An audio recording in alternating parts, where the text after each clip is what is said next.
Hello aspirant. मैं हूं अनिल कुमार सिंह। स्वागत करता हूं आपका अपने यूट्यूब चैनल लिटरेचर एस्पिरेंट पर। आज की जो पोएम है लिखी गई है विलियम वर्ड्सवर्थ के द्वारा, और ये काफ़ी इम्पोर्टेंट पोएम है यूपी पीजीटी आरपीएससी कुछ अलग एग्जाम्स के लिए भी। और आगे बढ़ने से पहले मैं आपको बता दूं कि काफ़ी लेंदी पोएम है, तो इसको समझने के लिए आपको सब्र चाहिए, थोड़ा समय देना पड़ेगा आपको। लाइन बाय लाइन मैंने इसको एक्सप्लेन किया है हिंदी में, जिससे आप अच्छे से समझ सकें। आगे बढ़ते हैं। जैसा कि आप देख पा रहे हैं, पोएम की इंट्रोडक्शन, जो इसका फुल टाइटल है वो काफ़ी लेंदी है, जो कि उन्होंने अपने विजिट के हिसाब से लिखा था।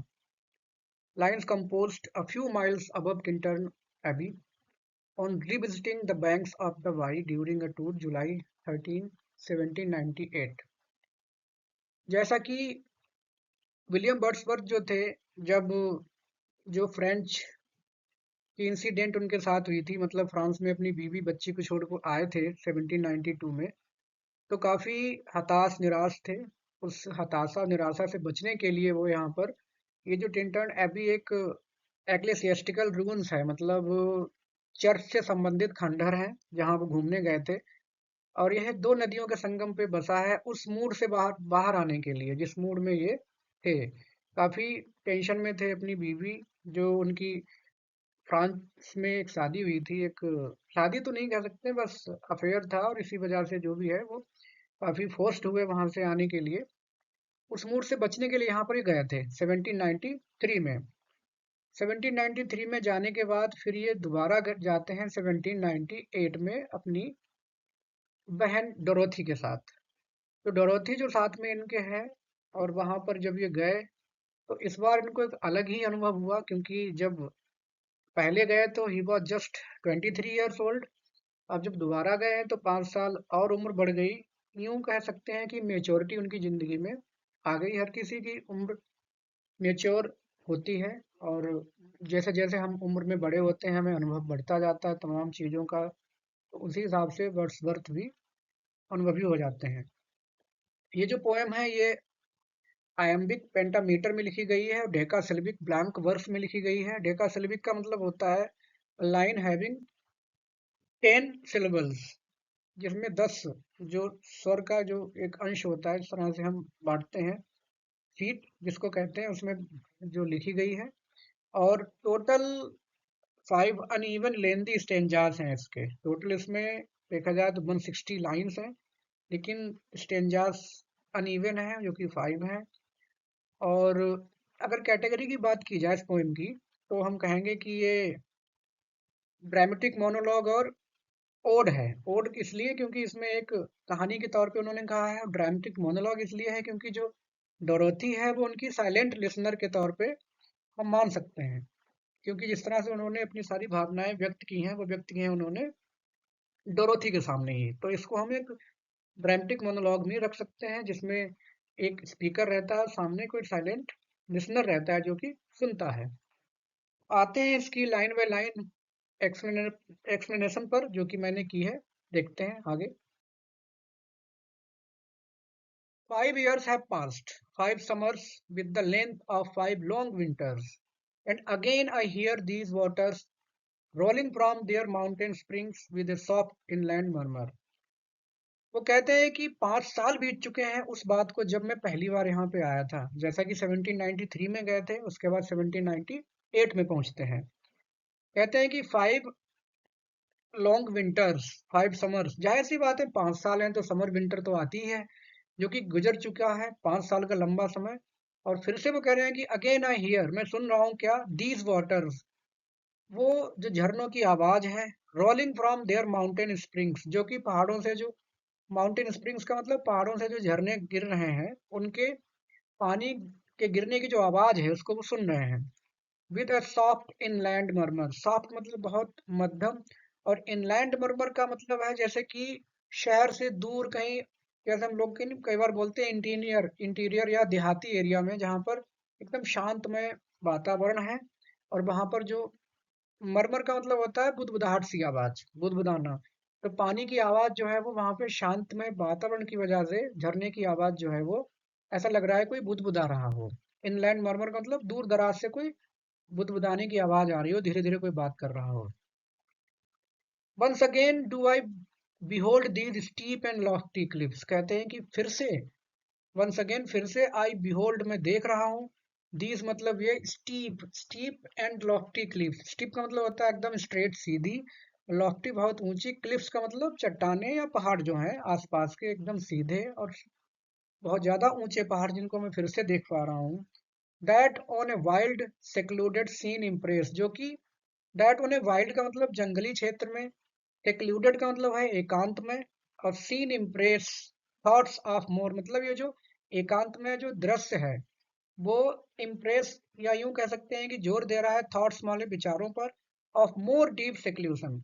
और मतलब एक तो एकांत में पहले से ही है, लेकिन जो शांतमय वातावरण है वो शांतिमय वातावरण जो है उनके अंदर और ज्यादा एकांतपन की जो है विचारधाराएं ला रहा है, थॉट्स ला रहा है, इसकी वजह से, सीन की वजह से।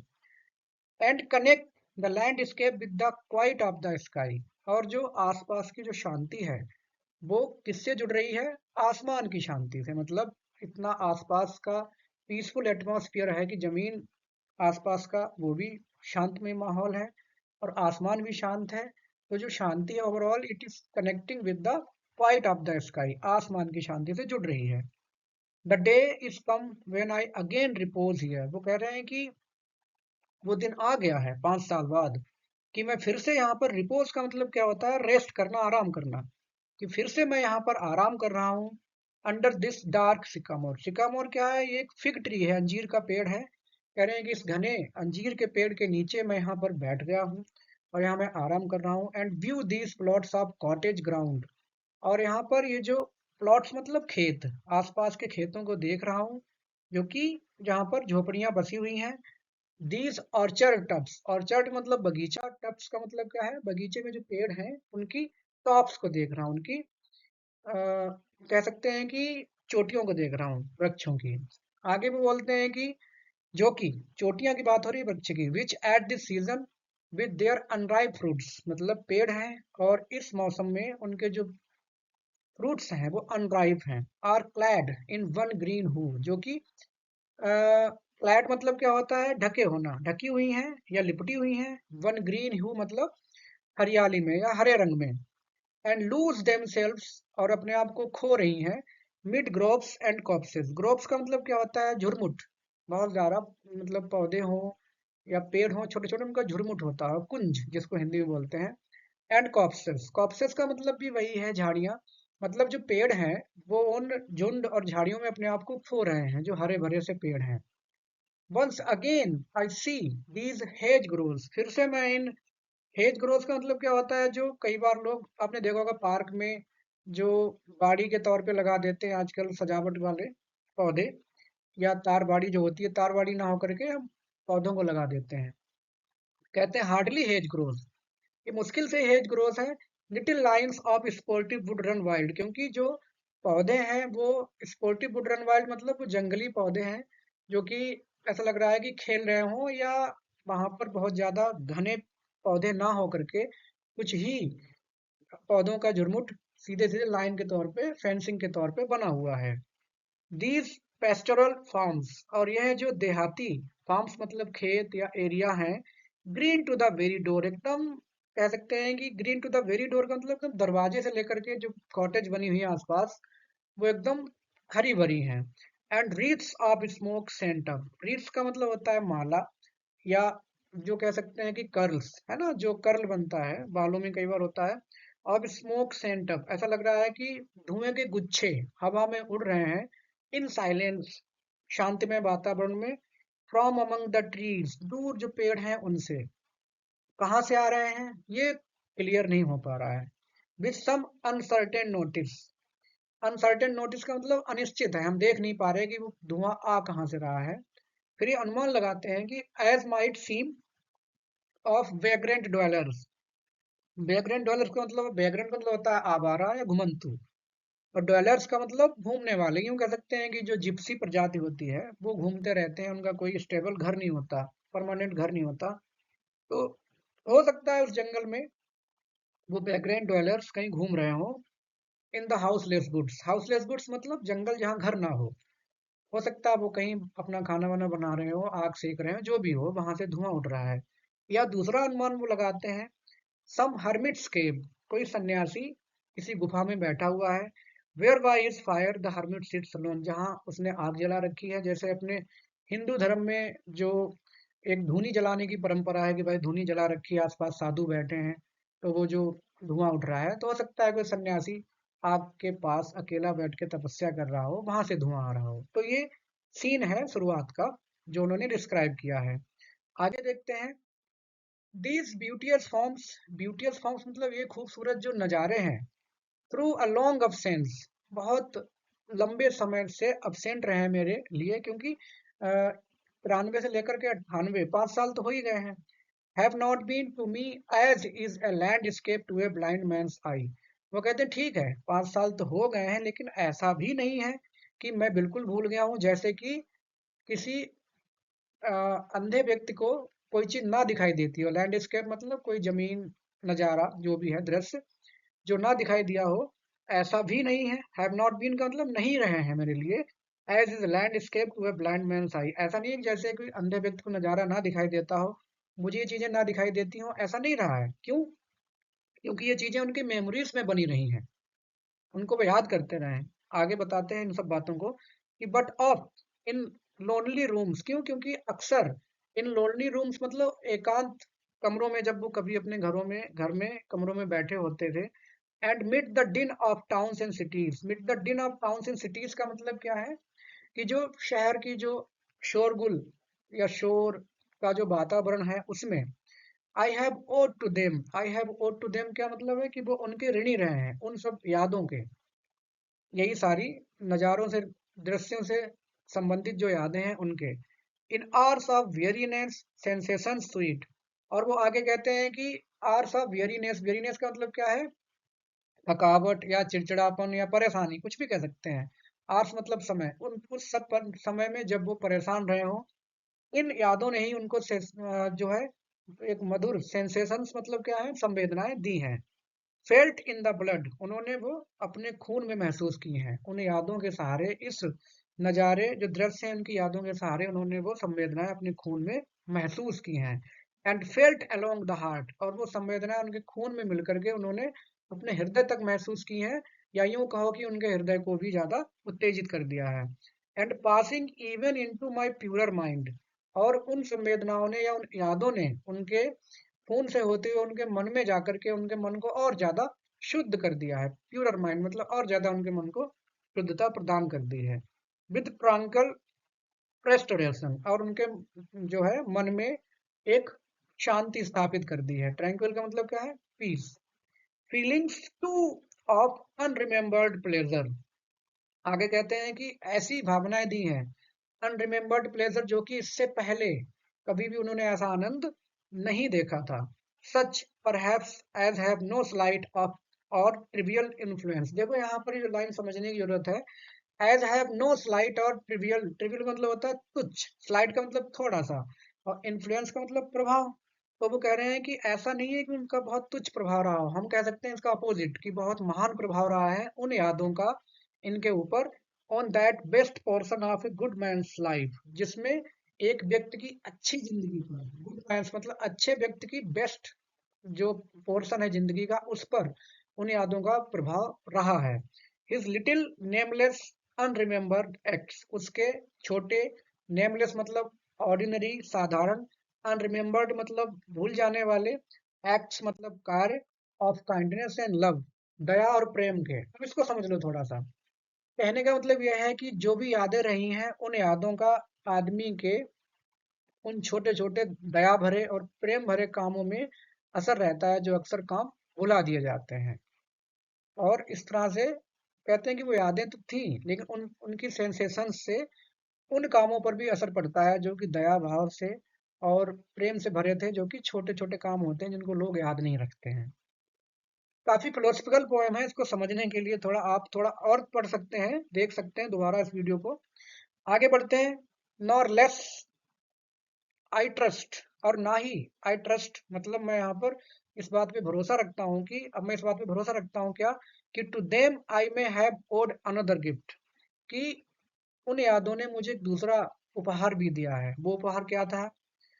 ऑफ एस्पेक्ट मोर सबलाइम, वो कहीं और ज्यादा श्रेष्ठ है। एस्पेक्ट मतलब यहाँ पे क्या है, नजरिया। मेरा जो दृष्टि मतलब जो एटीट्यूड बदला है उन चीजों को लेकर, वो और ज्यादा श्रेष्ठ है। दैट ब्लेस्ड मूड, वो क्या है, वो इनका ब्लेस्ड मूड मतलब इनका प्रसन्न चित्त जो मन है, वो उन्हीं यादों से ही हो जाता है। In which the burden of the mystery, burden का मतलब बर्डन, बोझ, ऑफ द मिस्ट्री मतलब रहस्य, in which the heavy and the weary weight, जिसमें भारी और थका हुआ जो वजन है, या यूं कह सकते हैं वेरी यहाँ पे चिड़चिड़ा, या यूं कह सकते हो दुनियादारी की टेंशन, बोझ मन पे जो रहता है आदमी के तमाम चीजों को लेकर के, of all this unintelligible world. Unintelligible का मतलब क्या है यहाँ पे, गूढ़, जिसको समझ ना सके, not to be understood easily, जिसको हम आसानी से समझ ना पाए। इस दुनिया का बोझ या तमाम दुनियादारी की टेंशन जो है, इस लाइटेंड हल्की हो जाती है, किन से, उन सब यादों से। That serene and blessed mood, that serene मतलब पीसफुल, एंड ब्लेस्ड का मतलब यहाँ पे कह सकते हैं हैप्पी मूड, अपना मन, in which the affections gently lead us, जिसमें जो अफेक्शंस का मतलब यहाँ पे क्या है, जिनमें हमारी सारी फीलिंग्स जेंटली लीड अस, हमें आगे आगे बढ़ाती हैं। लीड मतलब बढ़ाना, आगे ले जाना, लीड करना। कब तक ले जाती हैं? जब तक the breath of this corporeal frame, corporeal frame का मतलब क्या है, हमारा जो शरीर है, जिसकी जो सांसें हैं या सांस लेने का जो सिस्टम है, वो जब तक हम उन भावनाओं से आगे बढ़ते जाते हैं, जब तक कि हमारे इस शरीर की जो सांसें हैं, and even the motion of our human blood, और यहाँ तक कि हमारे खून का जो सर्कुलेशन है ना, जो खून का जो प्रवाह है, ऑलमोस्ट सस्पेंडेड, रुक जाता है। ऐसी सिचुएशन में उन यादों के प्रभाव से we are laid asleep in body and become a living soul. तब क्या होता है, तब हमारा जो शरीर है वो ट्रांसेंड्स हो जाता है, या यूं कहो कि परिवर्तित हो जाता है, किसमें, आत्मा में। और हम जो हैं एक लिविंग सोल बन जाते हैं, जीती जागती आत्मा बन जाते हैं, उन सब मेमोरीज से, जो कि मेमोरीज रिलेटेड है उस नेचुरल लैंडस्केप से, ओवरऑल सब चीजों से। जो चीजें जो अक्सर एग्जाम में पूछे जाने वाली लाइंस हैं, उनको मैंने हाईलाइट भी किया है आपकी सुविधा के लिए। आगे बढ़ते हैं। While with an eye made quiet by the power of harmony and the deep power of joy, we see into the life of things. वो कहते हैं while, जबकि with an eye made quiet by the power of harmony, मतलब शांति की जो ताकत है, जिससे हमारी जो नजरिया है या देखने चीजों को देखने का जो हमारा एटीट्यूड है, वो कैसा हो जाता है, शांतिमय हो जाता है। And the deep power of joy, और खुशी की जो ताकत है, गहरी ताकत है।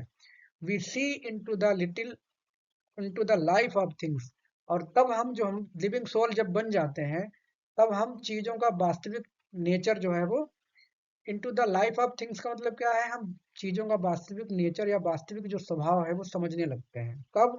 जब हम एक लिविंग सोल बन जाते हैं। वो क्यों बन जाते हैं? Due to the influence of those memory. If this be but a main belief, वो कहते हैं ठीक है मैंने बहुत बोल दिया, हो सकता है कि ये मेरा वेन बिलीफ, मतलब वेन मतलब क्या होता है, बेकार, यूजलेस बिलीफ, हो सकता है लोगों को ये मेरा कहना एक ढोंग लगे, या ऐसा विश्वास जिस पे लोग भरोसा ना कर सकें कि क्या कह रहे हैं, कोई बात नहीं। फिर वो आगे कहते हैं लेकिन एट, ओह, हाउ ऑफ्ट, लेकिन फिर भी, हाउ ऑफ, कि कितनी ज्यादा या कितना प्राया, in darkness and amid the many shapes of joyless daylight, वो कहते हैं कि अंधेरे में, एंड अमिड का मतलब होता है बीच में, the many shapes of joyless daylight. Shapes of joyless daylight का मतलब क्या है, कि ऐसे दिन जिनमें अलग अलग उनके हालात रहे होंगे, या अलग अलग टाइम रहा होगा जो जॉयलेस थे, there was no happiness in the time, उनके समय में जो समय उनका गुजरा है, यूं कह सकते हो unpleasant time.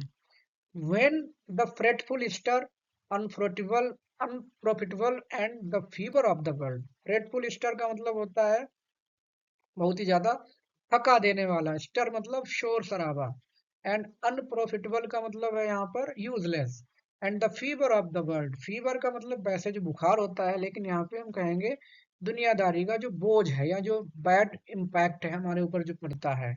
Have hung upon the beatings of my heart. वो कह रहे हैं कि जब मैं मेरा समय बहुत ही जॉयलेस था, अनप्लीजेंट टाइम था, या दुनियादारी के शोर शराबे से या यूजलेस जो प्रेशर है दुनियादारी का जो जिससे मेरा have hung upon the beatings of my heart, यूं कह सकते हैं मेरे मन पर भारी बोझ था उन दिनों में, उन समय बुरे समय में। हाउ ऑफ्ट और कितना अधिकतर या कितना ज्यादा इन स्पिरिट अपने मन से have I turn to thee, मैं तुम्हारी तरफ मुड़ा हूँ। ओ सिल्वन वाई, वाई मतलब नदी को वहां पर वो जो है एड्रेस कर रहे हैं। सिल्वन का मतलब क्या है, जंगली, है ना, जंगल में बहने वाली। कि है सिल्वर मतलब सिल्वन, जंगलों में बहने वाली नदी। कि उन सब दिनों में जब वो बोझ मेरे मन पे रहता था, मेरा समय बहुत ज्यादा बुरा गुजरता था, तब कितनी बार मैं तुम्हारी तरफ मुड़ा हूँ या मैंने तुम्हें देखा या तुम्हें याद किया है। दाउ वांडरर थ्रू द वुड्स। दाउ मतलब आप, वांडरर घूमने वाली या भटकने वाली, थ्रू द वुड्स जंगलों से। How often has my spirit turn to thee. मैं नहीं बता सकता कि कितनी बार मेरा मन तुम्हारी तरफ जो है देखता है। या यूं कहो कि उन सब परेशानियों से दुखी होकर के ये उन सब यादों में खो जाते हैं, नदी की यादों में या टिंटन एबी के आसपास का जो भी एरिया या तमाम चीजों लैंडस्केप को लेकर के, या यूं कहो कि नेचर की तरफ देखते हैं, simple. And now with gleams of half extinguished thought.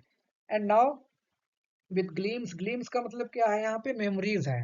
Half extinguished thought, half extinguished मतलब अनफॉरगेटन मतलब आधी भूली हुई यादें। हाफ एक्सटिंग्विश्ड मतलब, एक्सटिंग्विश मतलब होता है बुझाना, और हाफ मतलब कुछ भूल चुके हैं, कुछ बाकी हैं। With many recognitions, with many recognitions का मतलब भी यहाँ पर है कि एक तरह से कह सकते हैं फीलिंग्स डिम एंड फेंट, कि पुरानी जितनी जो यादें हैं या मेरी भावनाएं हैं कुछ डिम है। डिम मतलब थोड़ा अंधकार में या कम मतलब प्रज्वलित, और फेंट का मतलब थोड़ा कह सकते हैं कि, वो कहते हैं कि and somewhat of sad perplexity. Perplexity मतलब क्या है, सफरिंग। उन सब चीजों से परेशान होके वो क्या करता है उनका मन, the picture of the mind reminds revives again, वो फिर से उन सब पुरानी यादों को, रिवाइव्स मतलब पुनः जीवित कर लेते हैं। और इस तरह से अपने, उनका मन जो है उनको स्वतः ही उनकी परेशानियों से थोड़ा जो है रिलीफ प्रदान करता है, जिससे कि वो याद करते हैं उन सब मेमोरीज को। आगे कहते हैं कि while here I stand not only with the sense of present pleasure. वो कहते हैं कि आज जब मैं यहाँ पे खड़ा हुआ हूँ, वो केवल ना केवल अभी मौजूदा मैं उस आनंद को महसूस कर पा रहा हूँ। Not only with the sense of present pleasure मतलब त्वरित जो अनुभव है, अनुभूति है, उसको महसूस कर रहा हूँ। बट विद प्लीजिंग थॉट्स, जबकि मेरे मन में ये ख्याल भी हैं जो कि कैसे हैं, प्लीजिंग है, आनंदमयी है। कि that in this moment there is life, कि अभी जो पल हैं उनमें तो जो जिंदगी है वो तो है ही है, मैं एंजॉय कर ही रहा हूँ। लेकिन फूड फॉर फ्यूचर ईयर्स, भविष्य के लिए भी मैं कुछ ना कुछ इंतजाम कर रहा हूँ। या यूं कहिए कि जैसे 1793 में जाने के बाद जो अभी तक वो याद करते रहे उन सब चीज़ों को, 1798 के बाद फिर से याद करते रहेंगे। या यूं कहिए बुरे वक्त के लिए यादें ही ये सहारा बनेंगी यहाँ की, टिंटन एबी की। And so I dare to hope, इसलिए मैं ये उम्मीद कर रहा हूँ कि though changed no doubt from what I was when first I came among these hills, कि अब मैं बदल गया हूँ, इतना मैं नहीं बचा जैसा मैं पुराने समय में था जब मैं आया था पहले 1793 में। व्हेन लाइक अ रो, एक छोटे हिरन की तरह आई बाउंडेड ओवर द माउंटेन्स, ये खूब उछले थे इधर उधर पहाड़ों पर। By the sides of the deep reverse, नदियों के किनारे, एंड द लोनली स्ट्रीम्स, और जो एकांत में बहने वाली छोटी छोटी धाराएं हैं उनके किनारे पर। वेरेवर नेचर लेड, जहाँ कहीं भी मुझे कुदरत ले गई। More like a man flying from something that he dreads than one who sought the thing he loved। वो कह रहे हैं कि यहाँ पर उनका जो अनुभव था या जो बिहेवियर था वो ऐसा था, एक ऐसे व्यक्ति की तरह जो चीजों से दूर भागता है, ना कि एक ऐसे व्यक्ति की तरह जो चीजों से प्यार करता है। यहाँ पे थोड़ा समझ लेंगे, एक तो वो व्यक्ति किसी चीज के पीछे भाग रहा है जिससे उसे प्यार हो, और एक वो व्यक्ति जो किसी चीज से दूर भाग रहा हो कि उससे वो डरता है। इनका बिहेवियर कैसा था, दूर भागने वाला, उन्हें प्यार नहीं था इन सब चीजों से। कहीं ना कहीं वो स्कैप था 1792 की इंसिडेंट से, फ्रांस की घटनाओं से। तो अब वो यहाँ पर उन सब चीजों से दूर भागने की कोशिश कर रहे हैं। आगे वो कहते हैं कि फॉर नेचर देन, तब उनके लिए कुदरत जो थी वो अलग थी और आज अब अलग हो गई है। The courser pleasures of my boys days, courser का मतलब क्या है, सेंसुअल, इंद्रियों से संबंधित जो आनंद रहते हैं। वो कह रहे हैं कि बचपन के दिनों में, जब मैं चाइल्ड, बॉयज डेज का मतलब क्या है, कह सकते हैं कि अब वैसे तो बचपन तो नहीं था, 23 ईयर्स ओल्ड थे, लेकिन कह सकते हैं कि वो, इनकी उम्र जो थी इतनी ज्यादा मेच्योर नहीं थी। उन सब चीजों से जो आनंद इनको मिलता था, वो आनंद के दिन जो हैं, या जो फीलिंग्स हैं, वो चली गई हैं। And their glad and animal movements all gone by, और जो जानवरों जैसा जो इनके मूवमेंट्स थे वो सब चले गए हैं। तो अब चीजों को देखने का, महसूस करने का इनका एटीट्यूड जो है वो बदल गया है। तो ये था टिंटन एबी का पार्ट फर्स्ट, जो कि मैंने आपको बनाया। सेकंड पार्ट आपको मिल जाएगा, और उम्मीद है आपको पसंद आया होगा। अगर पसंद आया है तो आप लाइक, सब्सक्राइब और शेयर कर सकते हैं। मिलते हैं टिंटन एबी के अगले पार्ट में। Thanks for watching.